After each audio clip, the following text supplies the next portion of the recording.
Hello, everybody. Good afternoon, and welcome to week 8 of the Misfit Toy Fantasy Football League recap show.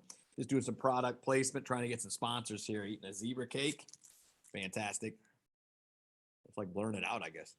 And drinking some Diet Dr. Pepper. Never know. May get a sponsor for this show. I know that it usually gets like four or five views each week, so that's pretty positive. I'm sure those sponsors are looking for those 5 viewers. But anyways, how'd you like the intro music today? Little American Gladiators. I always hum that song for some reason. The kids asked me what it was. So we watched some clips from that show. That show was fantastic. Those games, I would love to do that obstacle course or whatever it is. When you try and shoot that target and they shoot tennis balls at you. That game was fantastic. Anyways, I digress as usual here. We are done with 8 weeks of the season. We are coming close to the end here, so seeding is getting really important. Everybody will make the playoffs here after the 13-week season, and then we'll talk more about that later. But the higher seeds will get home field advantage, if you want to call it, where they get some extra points. Some other housekeeping things. I talked to Thomas Cotter about the Sacco. Maybe he's going to work on that and get our loser something here. There's a few competing there. We got a few going downhill pretty quickly, so hopefully they get it back on track. But otherwise, it's pretty log jam here in this league through 8 weeks. So let's take a look at that week 8 scoreboard. We had some good ones this week. First of all, Team Desperito. Tommy Cotter is on fire. He's won 4 of his last 5. He is 5-3 now. He beat Team KP 188-115. The Teely time brought Jazzy Sports Balls back to the pack a little bit. He beat Nick 160-127. Elliott took care of Lisa Dow 138-103. Last minute lineup, and Brad took care of Team McDonald 114-107. I talked to Brad earlier today, told him that he could take a week off from his lineup since I play him this week. But he said he's going to stay true to his name, last minute lineup, and get that thing in right at the end. Durdouche Blitzkrieg beat Angie Lutnager 128-111. And then we had a couple tight ones. You had Ankeny Natron coming back to beat Team Christine 144.3 to 142.74.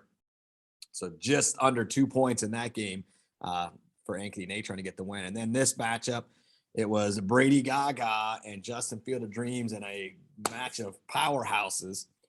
And it came down to the last game. I had Tariq Hill going. He had Devontae Booker going. And he had a 9-point lead. So I needed a huge game from Tariq Hill. He had a great game, or a good game, but so did Devontae Booker. And it came on the last drive. And I thought for sure they was going to dump it off to Booker because Darren only needed one more catch for Booker. They didn't throw it to him, and I escaped with a 182.51 to 181.91 win, a win by 0.6 points in one of the closest games we've had here in the last few years. So I'm sure Darren was yelling at the screen, just like I would be trying to give him that football.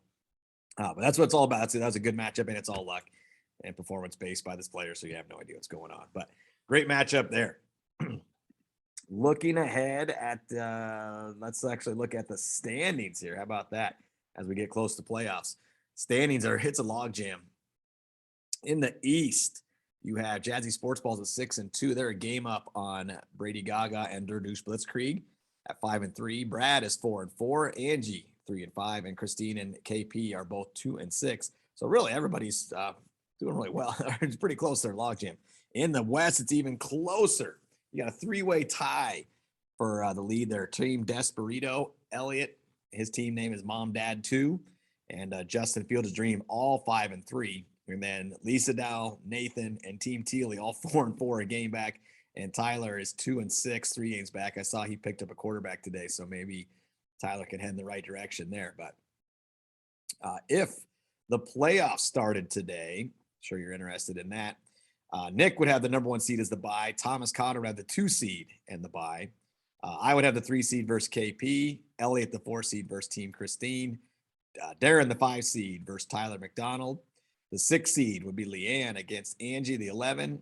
And the 7 seed would be Lisa, and then the 10 seed Teely. And the 8-9 matchup would be Brad versus Nathan. So we got a ways to go to get there, but that's what you're looking at right now, and it can change. As you saw, everything was super close there. The week 9 matchups. You have 4-4 Ankeny Natron versus 2-6 Team Kirkpatrick. Right now, Nathan's favored 159 to 130. Team Desperito and Chassis Sports Balls. Nick, this one is insane right now. Thomas is 5-3. Nick is 6-2. So this is a huge game. It's a matchup of division leaders. And Thomas is favored 153.6 to Nick 153.4. So we obviously know the games don't go by the projected scores, but that one looks like it's going to be a close one. And it's a huge one. I need Tommy Cotter to win so I can jump in for a tie with Nick in first place in our division. The Teely time versus Elliott, another close one. Elliott at 5-3, Teely at 4-4. Right now, Elliott's favored 175 to 173. Then you have Lisa at 4-4 and Tyler at 2-6. Lisa's favored 134 to 114. Durdouche Blitzkrieg must have a lot of guys on bye. She's playing Darren at Dowell at 5-3. They're both 5-3. And right now, Darren's favored 118 to 56. Leanne will fill her lineup in, I'm sure, and get that thing taken care of. And then Team Christine at 2-6 versus Angie at 3-5. Team Christine's favored 158 to 114. And the last matchup of the week, you have Brad versus me, and I have changed my name for the week. Tom Brady's on bye. I had Daniel Jones. He wasn't doing so hot. So I picked up Mike White. Who's Mike White, you say? I'd never heard of the guy until last week. He is starting quarterback for the Jets right now. He had a huge game last week. I'm just hoping he does it again and he can fill in for Brady. So I have changed my name to Mike White Gaga. So Mike White Gaga instead of Brady Gaga. And with that being said, we will leave you for the first time ever, instead of saying go Brady Gaga, we're going to say go Mike White Gaga. As my lights go out, they're telling me it's done.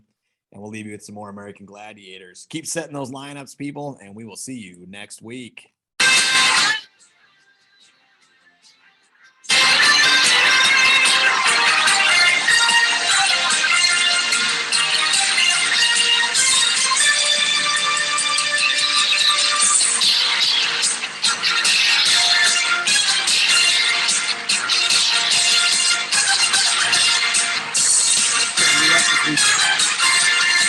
Mike White.